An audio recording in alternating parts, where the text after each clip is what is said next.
Hey love, so welcome back to my channel. It is Kedasar, and today I'll be talking about how I started my spiritual journey. I've made several videos so far on the topics of spirituality, healing, upliftment, and all that stuff, but I thought, why not share with you guys how I got started in all of this? Maybe it'll give you inspiration or simply show you someone else with a similar story so you know that you're not alone.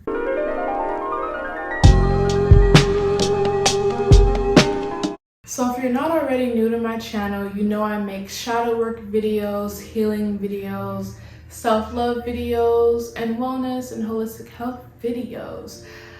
I haven't always been super steeped in this type of knowledge and actually embodying and practicing these things for myself though.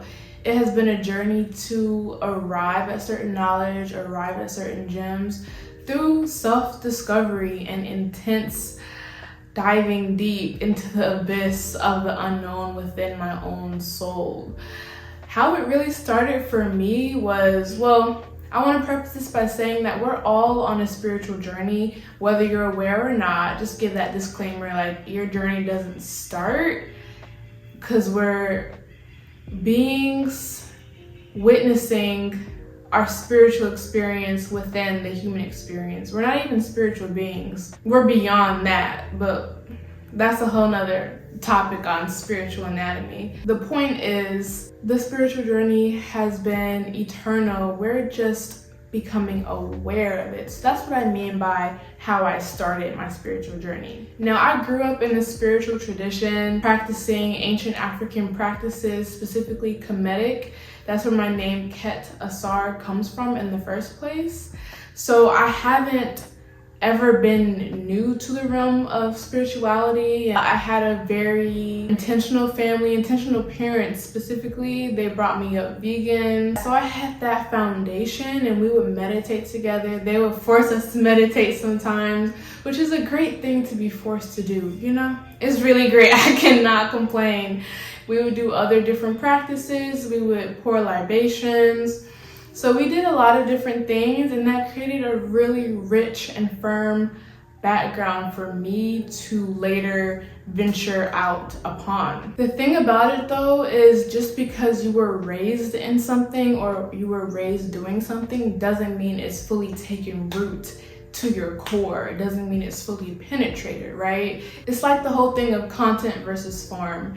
You do the form, but it takes a certain level of awareness to grasp the content behind the form, right? So some say that if you don't truly have that content, you're emptily practicing things. And I wouldn't say it was fully like empty, the practices that I did, just because my consciousness wasn't at the highest level of doing it. But it definitely wasn't like something that I really got because I was a child, right? So it's like you can only get it so much. So I basically did a lot of things just because they were things I was told were good, or I was told to do, or I saw others do, but it wasn't based off my own spirit leading me to do anything. So that's a big difference when something is spirit-led versus you're influenced. Now, I just want to say it's not bad at all to be influenced as a child. That's how you learn. You're influenced. That's literally you mimic what's outside of you.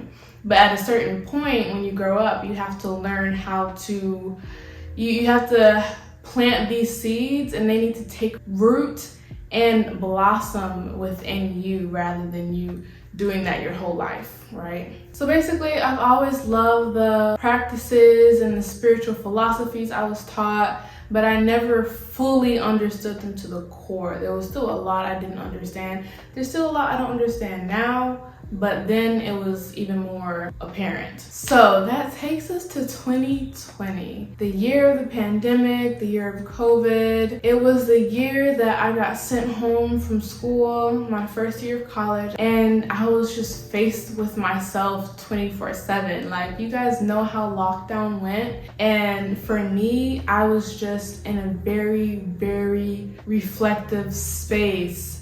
at least come around August, September of lockdown. It felt like my spirit during that time just urged me to begin a journey of self-discovery.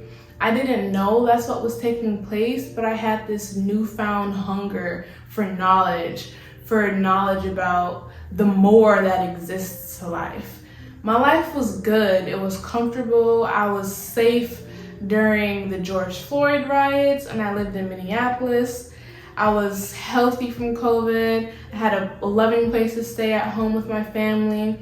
There was so many comforts I had, yet there was this burning passion inside of me telling me that there's more to life beyond my creature comforts. I didn't know what that more was, but I wanted to find out so bad.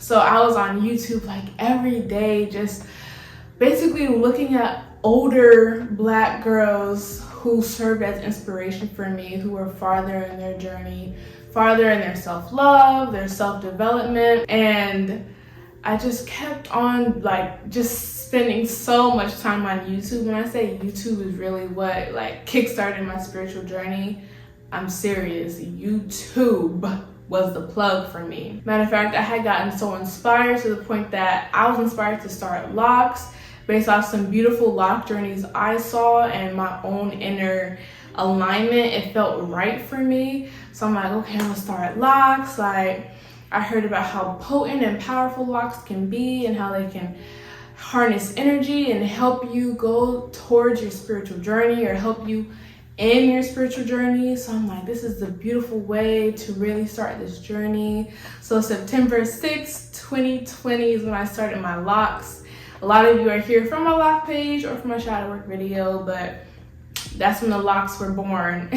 And then from there, I just kept learning about self-development specifically. We hadn't really gotten too spiritual yet, but I was still learning about the more to life, right? The more to self, the more just exploring my own inner world and exploring how good life can be. Then I moved out of my mom's house in November of 2020 because I just kept having this longing for a deeper capacity to explore my inner world.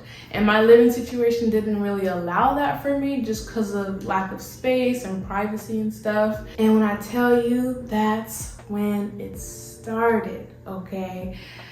I had done yoga many times before November, December of 2020. But once I moved out, I discovered yoga to a much deeper extent. I discovered the true meaning of yoga through my online ventures through YouTube and all that. I came across yoga from the actual yogis, the ancient practitioners, right? People who practice the ancient ways of yoga. And when I tell you, when I found yoga for what it really is, I fell in love, and this kick-started my spiritual awakening. When I learned about yoga, my eyes were open, because yoga is a spirituality, and it talks about the pathways to enlightenment and pathways to God and pathways to self, all as the same thing. And it really resonated with me. And mind you, most, if not all of the things, well, I'll say most of the things that I heard through the yogic system were things I heard already in my Kemetic spiritual traditions growing up. Kemetic just meaning ancient Egyptian. I had heard a lot of those, but once again, it's different to hear something because you were just told rather than to arrive at a certain point of knowing based off your spirit leading you to that realization, or your spirit leading you to come across information when it's relevant in the very moment that you need it in your life. That's when it clicks to a whole nother extent. So when it was actually relevant, when my spirit needed it, and when I was open and receptive to it, I came across yoga. And you know, when things are said in different ways as well, it also helps the information penetrate. But it was a deep, boom, like it just, I essentially was learning that so many traditions around the world say the same thing in different ways. So through yoga, I was learning more about self and how I'm a reflection of God and how God is in all creation and how we're all one, right? But these things I had heard already in Kemetic spirituality, and some of these core principles of God and everything, God and you, all these things, how we're connected, we're one, life truly is interconnected. I started seeing in so many traditions around the globe. And for me, it was like, if I'm able to look around the world and see a lot of people saying the same thing, that just made the truth resonate even deeper in my spirit. I was comparing Kemetic spirituality with Christianity to see some of those similarities, and researching Hinduism because yoga has strong connection to Hinduism. All these things in all these traditions were saying a lot of the same things at their core, fundamentally. They may have a lot of other messages sprinkled around, but a lot of the core fundamental messages I found were the same. This helped strengthen my inner knowing that the path I was on was righteous and it was aligned with truth, because that's all I want at the end of the day. So yoga really is what started my spiritual awakening. It was like my eyes were just open in a way they never had been. And to give some context, before this, I was experiencing a level of numbness as I went throughout life. I had a lot of my own past pain, childhood trauma, and experiences throughout life in which I self-abandoned because the emotions I was experiencing was too strong. So I abandoned myself because I don't know how to handle a situation, I don't know how to process a situation, or it's just too painful, right? I also want to add that I experienced a lot of spiritual bypassing growing up, where I perceived others around me saying that since peace is the core of who we are, any other emotions are bad. So I convinced myself to suppress everything that I felt because it wasn't aligned with peace. So I had a lot of stored and suppressed trauma as well. So I had so many of those moments which led and accumulated that numb feeling within. So I didn't know how to put words to this, and I didn't know why I felt, but something inside my spirit that is what pushed me into my spiritual journey and spiritual awakening told me that I wasn't experiencing the richness of life that I deserved to feel.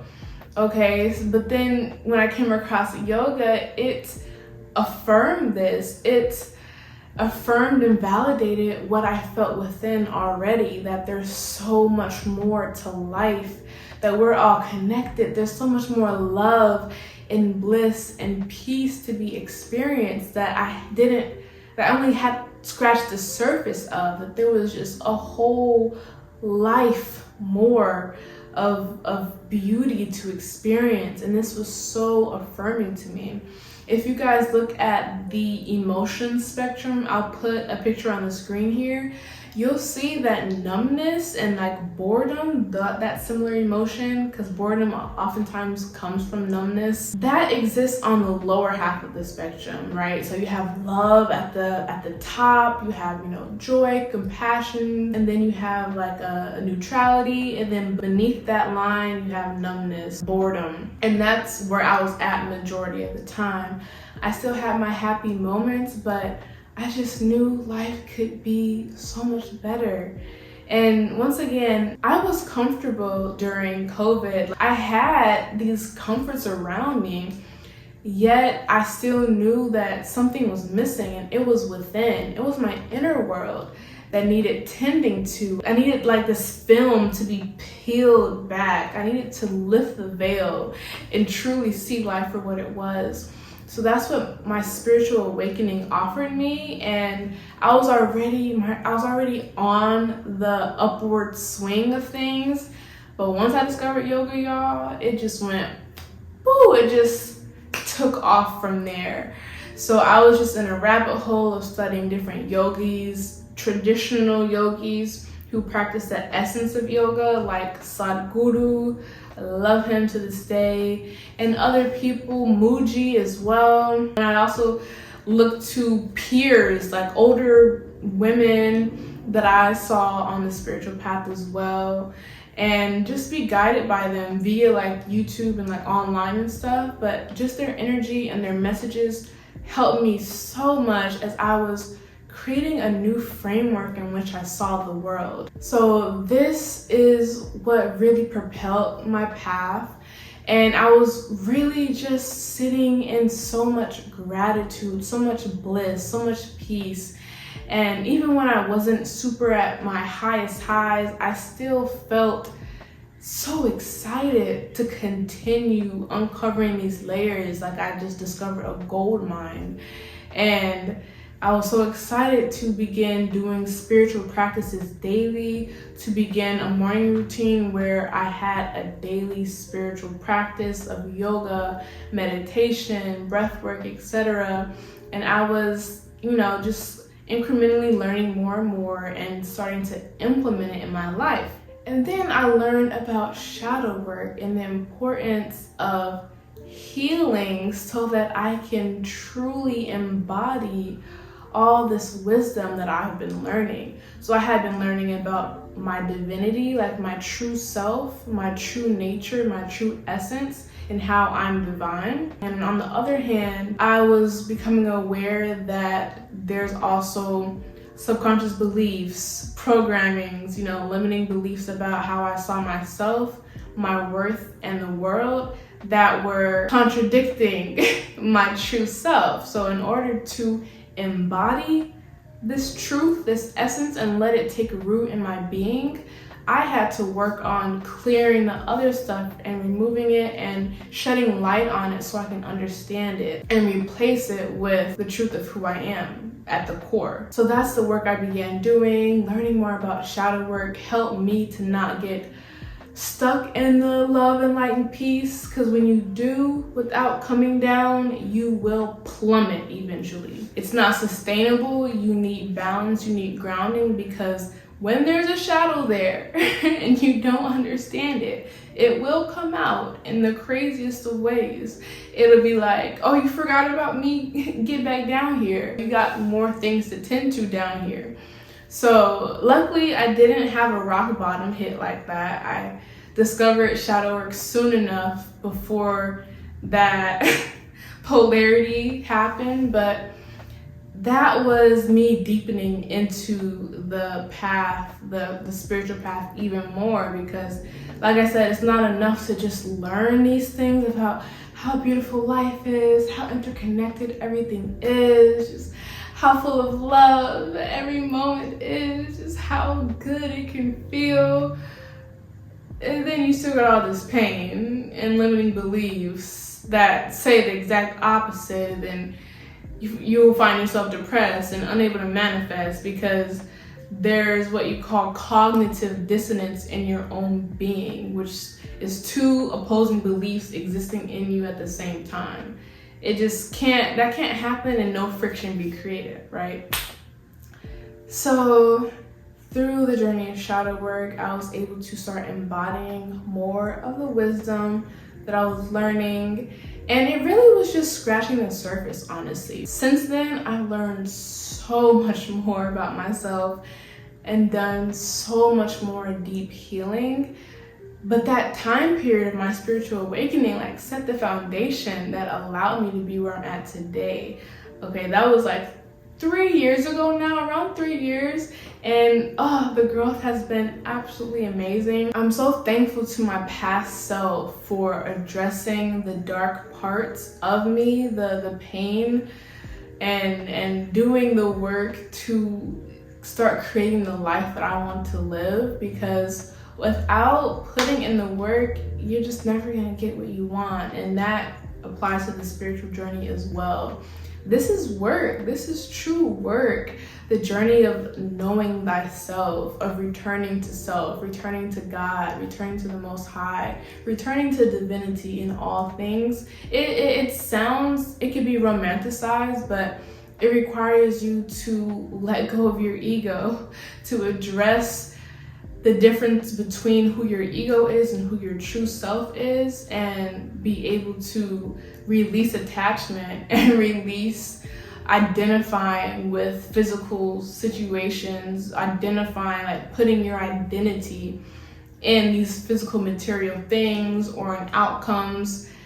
It requires a lot of detachment and realignment with your true self. And that can be uncomfortable, you know? So I just give so much thanks to my past self and to my present self for continuing in this work. And where I'm at now is, I'd say that I'm in a place where I'm returning to some of that bliss, actually a lot of that bliss that I felt in my spiritual awakening, because it eventually fizzled out over time. But now, through a deepening of my spiritual practice every day, my sadhana, which means spiritual practice, like yogic practices, through that recommitment to really diving into the spiritual work, not just doing what feels good and what makes me feel calm, but really diving into my spirit daily to rewire the way I operate in this world, has allowed me to experience more of that bliss that we all deserve in every moment. Because as we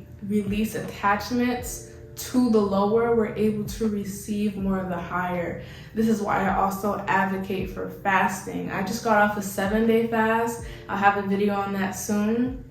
And I've done a 30-day juice fast in the past.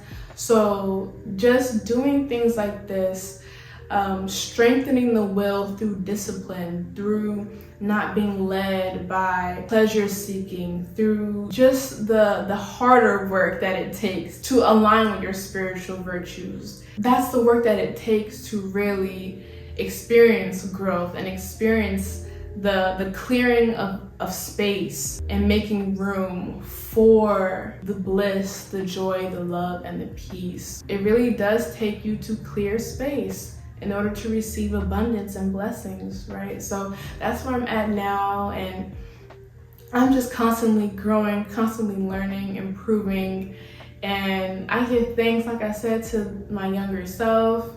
And you know, some people say, oh, my younger self is unrecognizable. I wouldn't say that, because I recognize her, I feel her, I empathize with her, but she does feel more distant in the past. Like, the level of growth has been amazing, and this spiritual path, like I said, it's not easy, but it is so worth it. And I'm thankful to constantly be in a space of receiving upgrades, like hearing certain wisdom, digesting it halfway, then moving on with life, having an experience lead me back to that same wisdom, digesting it deeper, and integrating deeper, I embody it deeper. Like, it's just a whole journey.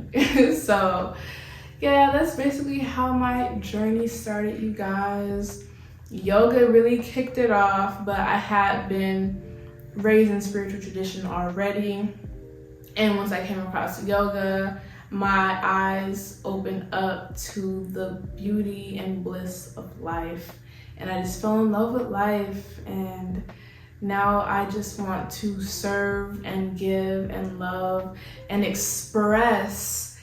I'm working on expressing to the fullest extent, because I owe it to myself and the Most High and all creation to express the divinity inside of me. We all do.